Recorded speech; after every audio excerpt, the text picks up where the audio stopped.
मैं आज दिल्ली सल्तनत से कुछ क्वेश्चन लेकर आया हूं, लेकिन इससे पहले भी हमें कुछ और कुछ समझना पड़ेगा। जैसे नंबर 1 मोहम्मद बिन कासिम।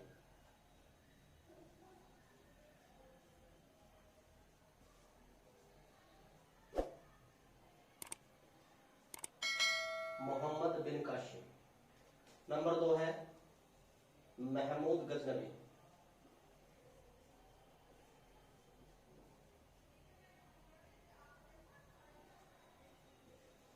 और नंबर 3 है मोहम्मद गुल।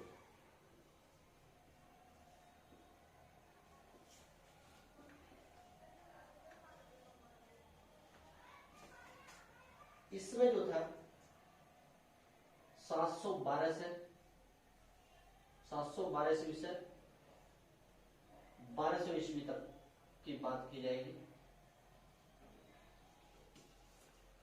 सबसे पहले आया था मोहम्मद बिन कासिम। ये ईरान का रहने वाला था।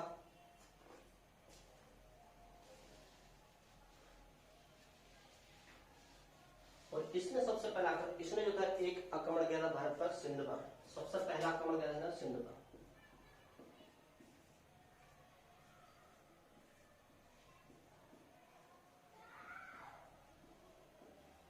सिंध पर आक्रमण करा था। उस समय सिंध का शासक था दाहिर। सिंध का शासक कौन था? दाहिर था। सिंध जो पड़ता है, ये पड़ता है हमारा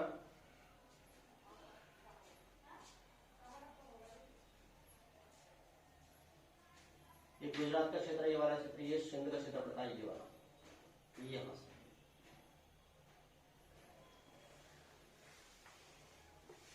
सबसे पहले सिंध का आक्रमण करता और वहां का शासक कौन था?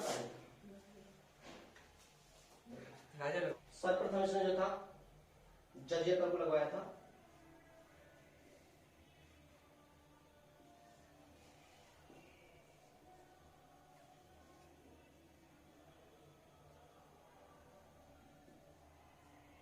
जजिया कर को लगवाया था सबसे पहले इसने जो था मोहम्मद बिन कासिम। और ईरान का रहने वाला था, ये तो मैंने बताया है। सिंध नदी के आसपास का क्षेत्र कहलाता है और सिंध क्षेत्र कहलाता है।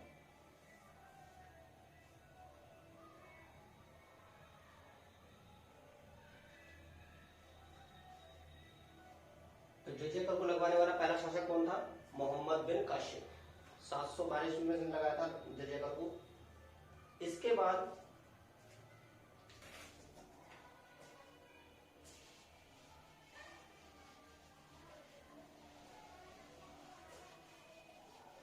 महमूद गजनवी आया।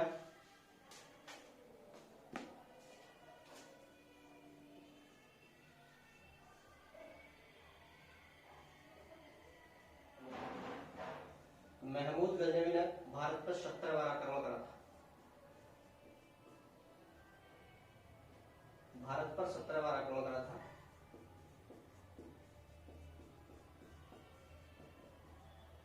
और 17वां आक्रमण ये सफल हो गया था। इसका पहला जो आक्रमण था सिंध के 1000 ईस्वी में करा था। 1000 ईस्वी में सिंध पर, मुल्तान पर।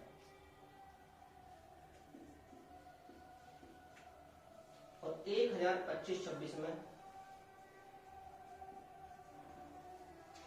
सोमनाथ की लूट करी थी।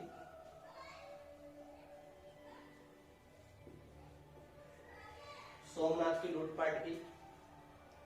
सोमनाथ अपनी अपार संपत्ति के लिए बहुत प्रसिद्ध था। सोमनाथ मंदिर जो था, इसी की लूटपाट करी इसने और इसी में ये सफल हो गए थे। और भारत पर आक्रमण करने वाला पहला तुर्क शासक था ये महमूद गजनवी।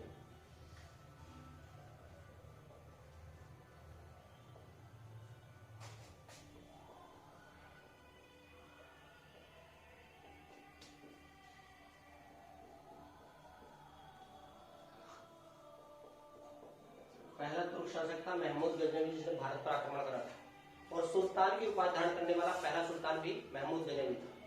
सुल्तान की उपाधि धारण करने वाला पहला सुल्तान की उपाधि धारण करने वाला पहला तुर्क शासक भी कौन था? महमूद गजनवी था, जिसने भारत पर 17 बार आक्रमण करा था। 17 बार उसका 17वां आक्रमण था। सोमनाथ की लूटपाट था, जिसमें 17 सफल हो गया था वो, और भारत से धन को लूट के ले गया था। बुद्ध शिकन के नाम से जाना था, बुद्ध शिकन। महमूद गजनवी को बुद्ध शिकन के नाम से जाना था। बुद्ध शिकन का मतलब होता मूर्ति भंजक आक्रमणकारी, मूर्ति भंजक।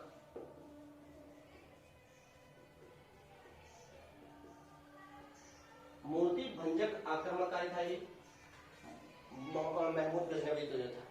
और इसके दरबार में जो थे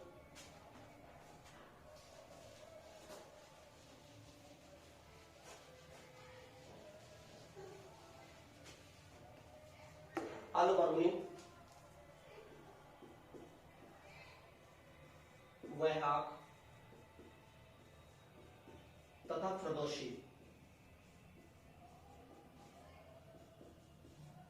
अल-बरूनी, वैहाक और फिरदौसी नामक विद्वान निवास करते थे। अल-बरूनी ने तहकीक हिंद नामक पुस्तक की रचना करी थी।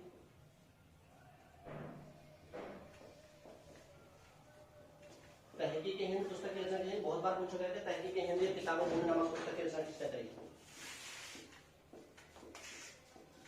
किताबुल हिंद।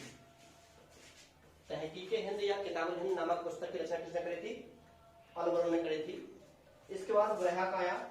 वैहाक ने जो था तारीख शुबुद्दीन,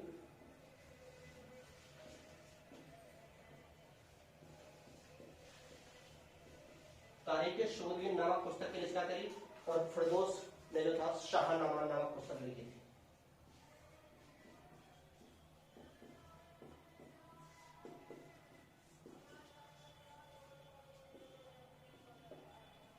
शाहनामा नामक पुस्तक लिखी, जिस पर काफी क्वेश्चन पूछा जाता कि किसने कौन सी पुस्तक रचना। तो अल-बरूनी ने करी थी तहकीक हिंद या किताबुल हिंद नामक पुस्तक रचना करी थी। वैहाक ने जो तारीख शुबुद्दीन नामक पुस्तक की रचना करी थी। फिरदौसी ने जो था शाहनामा नामक पुस्तक की रचना करी थी। और इसके बाद जो था इसकी मृत्यु हो गई थी और गजनवी में इसको दफनाया गया था। इसके बाद आता मोहम्मद गोरी।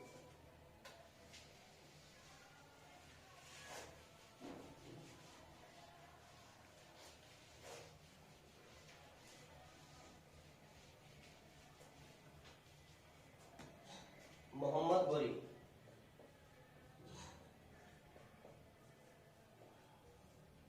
इसका वास्तविक नाम था शिहाबुद्दीन मुइजुद्दीन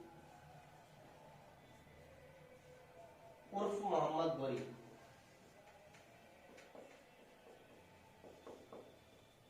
इसका वास्तविक नाम क्या था? शिहाबुद्दीन मुइजुद्दीन उर्फ मोहम्मद गोरी। और मोहम्मद गोरी ने भारत पर जो सबसे पहला आक्रमण करा था वो करा था 1175 में मुल्तान के विरुद्ध।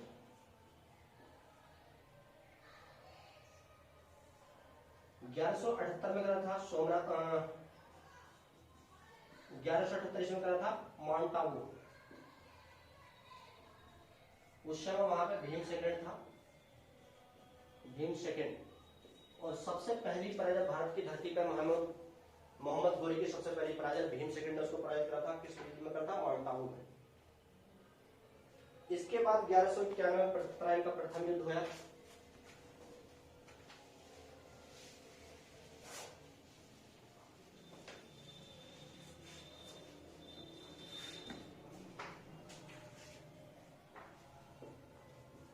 तराइन का प्रथम युद्ध कब हुआ था? 1191 में। किस किस के बीच हुआ था? मोहम्मद गोरी और पृथ्वीराज चौहान के बीच।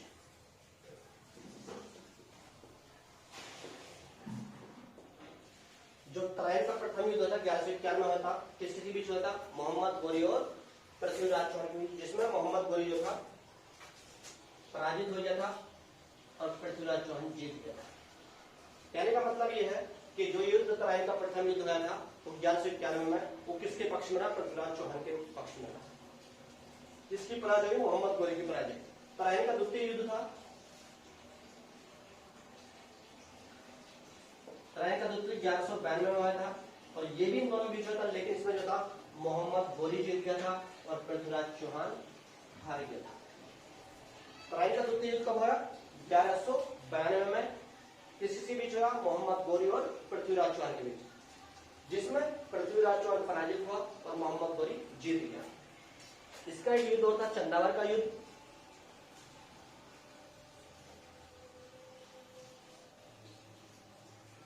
चंदावर का युद्ध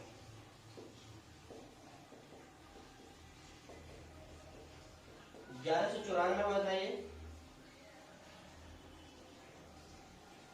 मोहम्मद गोरी और जयचंद के बीच हुआ था।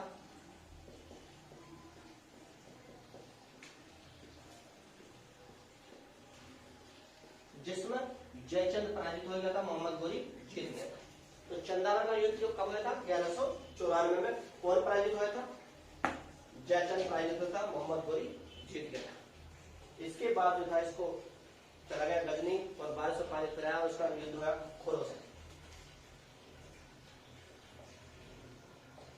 खोरो से इसका युद्ध और बुरी तरह पराजित करी थी, हत्या कर दी गई थी मोहम्मद गोरी।